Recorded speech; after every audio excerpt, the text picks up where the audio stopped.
四周一片死寂，空间在凝固，时间也因为等待而变得漫长，一切的一切似乎都毫无意义。打破这种死寂是种期盼，于是上帝说要有光，便有了光。第一缕阳光划破了空气，打破了漫长的暗淡，空间开始拉货，时间也变得活跃。随着照射进来的光亮更多，驱散了黑暗的迷雾和懵懂，周遭的一切逐渐清晰。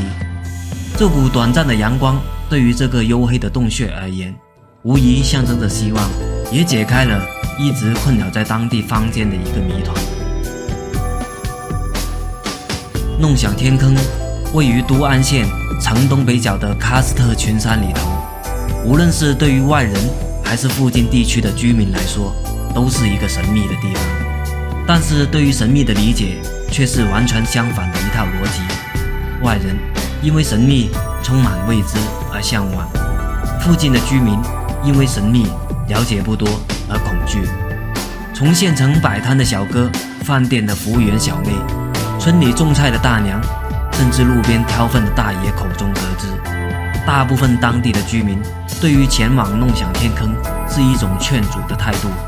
答案几乎也是一致性的回复。从天坑里出来的大多数人都会发烧、咳嗽，生病是常态，小孩子更是如此，对于他们而言几乎就是禁地。然而直到看到那束从天而降的光，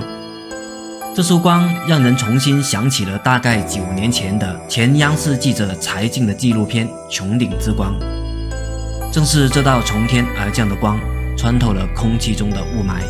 让当时的人们知道并且认识了大气污染的存在，又在4年前的全球疫情中，在大气污染的基础上重新认识了病毒的威力，同时学会了新的名词空气传播和气溶胶。这道光照在这个既稀、黑暗、潮湿的天坑里，不只是照亮了天坑，同时带来的热量也蒸发着这里的水分，透过悬浮在空气中携带着未知病毒和细菌组成的尘埃、微粒、水汽，打开了一条光道，形成了丁达尔效应。这种在特定环境下所显示出来的自然现象，虽然没有给出直接的答案，但是指出了寻找答案的明确方向。人们对于这种光还有另外的称呼，上帝之光或者耶稣之光。在上帝之光的指引下，科学也给出了答案。发病的人们感染了弥漫在空气中的病毒，抵抗力低的小孩更容易感染，就像当年北京雾霾下的污染一样，只不过一个是病毒，一个是 PM2.5 的颗粒。但是真相并不意味着结果，人们只相信结果，就像是动物的本能，一朝被蛇咬，10年怕井绳。不管真相如何，此地都不会再来，并且告诫后人列入祖宗家训，世代相传。祖宗的话是真理般的存在，然而当真相与祖宗的话相违背的时候，真相更像是一颗炸弹，在打破了原有的认知，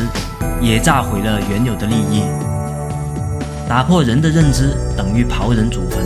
触动了人的利益等于杀人父母，两者之仇不共戴天，虽远必诛。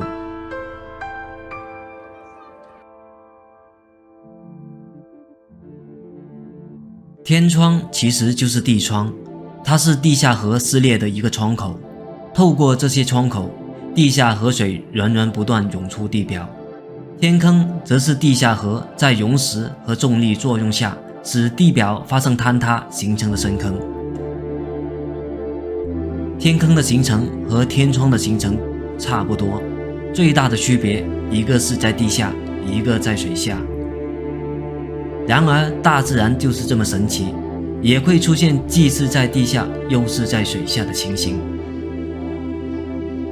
在广西河池凤山县的三门海就是这样的一个特殊存在，洞里有水，水上有洞，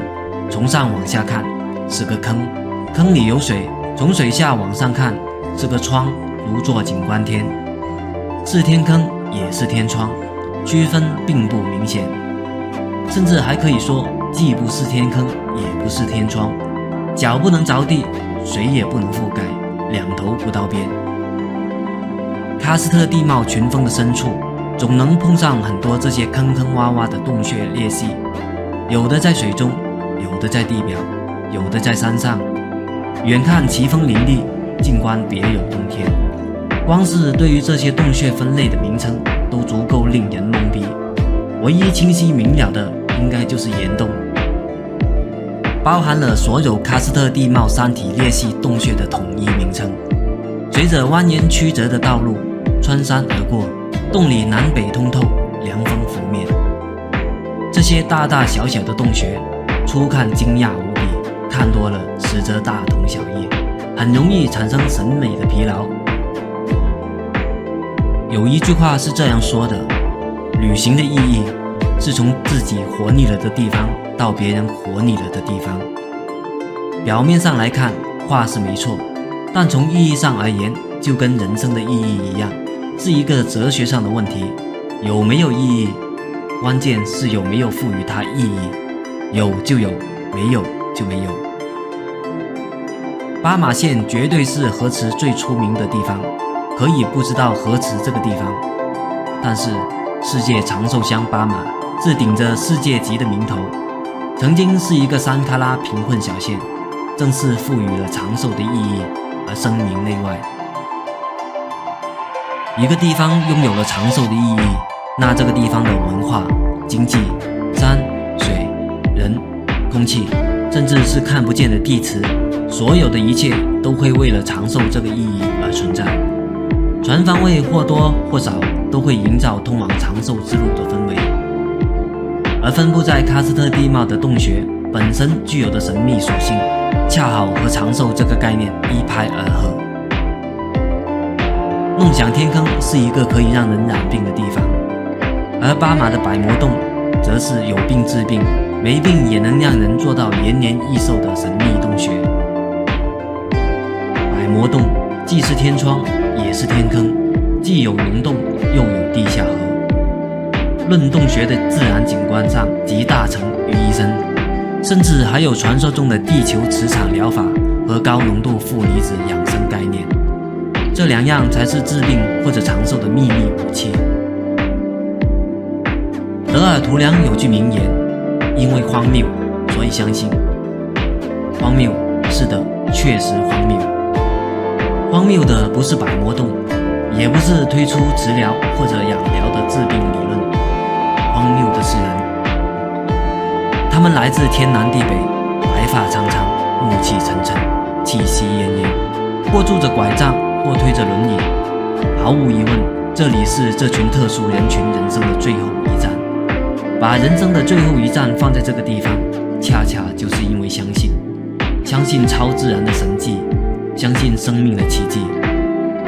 这种相信是别无选择的被迫相信，而百魔洞恰好就成为了超越常识的唯一希望。希望的存在不在于是否合理，不在于是否科学，更不在于荒谬与否，只在于相信。相信才会有奇迹，才会有神迹。这种相信类似于宗教一般的信仰，条件富裕的人们络绎不绝，余生每天都会在洞里打坐持疗；条件一般的人们接踵摩肩，每天在洞口附近徘徊，撑坐、撑磁场、撑空气。他们大口喝着长寿圣水，大口呼吸着带负离子的空气，听着当地长寿老人的传说故事。虽然不相信长生不老，但是深信长寿之道。在外人看来，这不外乎就是一种坐以待毙，但是对于这些将死之人而言，却是一种满满的求生欲。真相是什么？或许是百魔洞里待上1个小时，获得3分钟的延长寿命；或许是巴马这个地方山清水秀，自带长寿基因的群体传染；或许还有别的。那结局是什么？大量寻求养生治病、延年增寿的人，坚信对生命负责的态度，高兴的来，最终圆满的走了。陪同的亲人家属坚信传统孝道的正线，高兴的来，满意的走了。当地的人光速支付，高兴的提供着服务，满怀期待下次的光临。结局就是每个人都满意，各方共赢的结局，一切完美。真相是什么并不重要，真相在某种意义上而言，不过是一种罪过而已。